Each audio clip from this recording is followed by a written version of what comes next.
Hi there. In this video I'm going to talk to you more about allergic reaction, skin changes and blocked vessels and something called dermal filler related blindness. So these are the most scary ones, but I need to tell you about them because I would be an unethical practitioner if I didn't. So let's start with allergic reaction. So allergic reaction is very rare in this case, but some people are allergic to lidocaine, so that's why we can make sure that if you are allergic to lidocaine, that we can buy a filler in that has no lidocaine in it. So true anaphylaxis in this case is incredibly rare. You may have some localized swelling, but that's completely normal and wouldn't really be deemed due to allergic reaction. However, if you were to have an anaphylactic shock, which is a severe allergic reaction, within clinic I do hold adrenaline and I am emergency trained and anaphylaxis trained too, so at least I've got all the knowledge there to help and support you during this scary time. But like I said, this is incredibly rare. I don't know anyone that has had this or know of anyone that has had this, but of course that risk is there, so I have to tell you about it. So skin changes. So some people, because they're having filler put into confined spaces, it can change how your skin sits.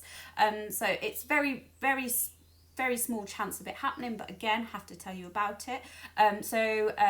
Putting something into a confined space can make new capillaries sort of branch out a little bit. So those little capillaries can be on show. They may resolve, they may be permanently there, and that's purely because we're stretching the skin a little bit, and the skin needs to be able to supply that skin with new blood supply to keep it perfused nicely.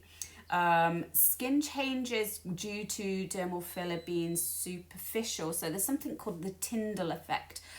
More and more fillers these days are made with this in mind, so that the Tyndall effect doesn't affect your treatment. But Tyndall effect means that you get a blue type hue, and this sometimes can be more seen on tear trough treatments. So when the skin so it's the same reason why the sky is blue when we look up. It's how the light reflects back down and bounces off the base and goes back through the skin. So that's how this skin here can look a bit blue after having dermal filler. However, as long as your dermal filler has been done correctly, you should have no problems in this case. If that Tyndall effect should occur and it was done by myself, I would reverse it completely free of charge, as this was something that we wasn't intend to happen for you. But touch wood, everything's fine and that's not happened to me yet. And like I said, how dermal fillers are being made these days are really clever, and so they're taking into fact that we can use dermal filler in a more superficial plane, and specifically for those they have got special fillers that don't have a Tyndall effect, which is brilliant. So some of the more scary stuff which I need to touch on is something called vessel occlusion. Now, vessel occlusion is incredibly rare, but it probably is less rare than we think, because there's so many unregulated practitioners out there. I mean, there is nothing illegal to stop you from asking your husband, who's a plumber, to order in a dermal filler off eBay, which is from Korea, because it's not probably from Switzerland, where it is actually supposed to be made, with stuff I buy anyway. There's nothing stopping your plumber mate injecting your face, and if something goes wrong, there's no repercussions for him. There's nothing. So, we're trying to make sure that dermal fillers are done by regulated practitioners, safe practitioners with the ability to be able to reverse things if things should come into complications. So vessel occlusion is one of these complications. So a vessel occlusion is literally what I'm saying. You're occluding a vessel. So when we inject a thick gel-like substance into the skin and we block a blood vessel, and that blood can no longer pass through the tube.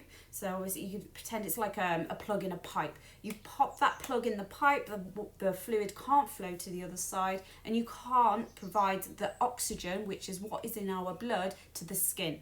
That skin, if left completely alone and not touched by anyone, and no one has took any responsibility for this, that skin can then die, which is called necrosis, which are these awful videos you may have seen online of people with black areas to their skin. This black area skin, if left and may need then to have surgical intervention, which will then be left with a permanent scar, which is just awful. However, there are telltale signs that actually we've blocked a vessel in clinic, and I'm always watching for those. I am such a safety conscious person, it's unbelievable. So I take my time with all treatments because I want to reduce that risk as much as possible. So things such as aspirating on my syringe. So when I put my syringe into the skin, if I pull back on that syringe, if there's no blood being sucked up into my syringe, it would suggest that I'm in a safe place and I'm happy to continue putting in your dermal filler. And each injection point, I will do this safety test. I'm also looking for the colour of your skin. So if I see here, if I squeeze the blood out, the blood goes back in quite nicely. If you notice that that isn't happening to your skin, that can be a sign that there is a vessel occlusion somewhere along the line. So it's important that you come back to clinic. If you've got any concerns, just ring me. I'm here on call. Whenever I've done a dermal filler treatment, I have my phone on loud overnight to make sure that if anyone needs me, even if it's 2 o'clock in the morning, if there's any risk at all, we would bring you back to clinic and we would reverse it before any of these awful symptoms start to appear, because at the end of the day, your safety is absolute paramount. Okay, so dermal filler vessel occlusion is quite rare. It's about a 1 in 100,000 chance, but like I said, we don't know the real statistics because there's so many people doing them these days. But we can reverse it with something called hyaluronidase. So that's why we keep it as an emergency drug. We have it stocked in a pharmacy as well over the road in Boots to make sure that we can keep a store of it if we should need it in an emergency situation. So we do have a good 12 hours to make sure that we can reverse this treatment safely without you requiring any further intervention from another service such as the NHS. So going on from blocked vessel is something called dermal filler related blindness. Now this one is the scary one.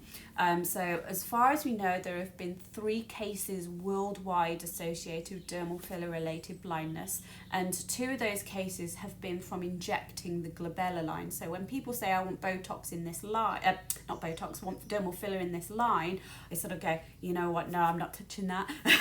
Even though there's only been 3 cases worldwide, this is the quickest route. This is your supratrochlear artery to the back of the retina, and that will give you blindness if we were to inject there, because you can imagine that the time it takes from there to the back of the eye is very small, so it's just not worth the risk. Botox and retinol, guys, Botox and retinol for this area.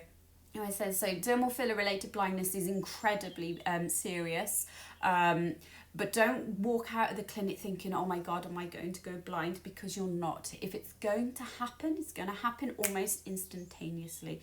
So the higher up the face you are, the more riskier this risk is, of course.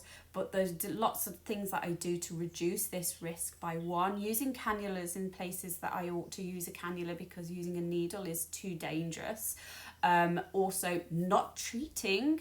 If the problem doesn't need to be rectified, then let's just leave it alone. The risk is too high. And 3, also if we need to look at alternative things, we will do. But cannulas in the forehead and temple areas is what I would be looking at treating with. So yeah, these are scary things. There are lots of things that I do to reduce these risks. So I need to let you know that, you know, these, yes, I could easily say, come on in, sit down on the couch and let's do your treatment. There's nothing's going to happen, because I can't promise you that. And so I need to make sure that you understand these risks and that you are fully informed so that you can, you know, make that informed decision yourself, and together we can come up with a good plan and hopefully make you feel the best you've ever felt. So if you are interested, and I haven't scared the hell out of you too much, do get back in touch and I'll happily book you in, and we can have a more one-to-one consultation if you want to, or we can go ahead and book you in for your treatment. I'll see you soon.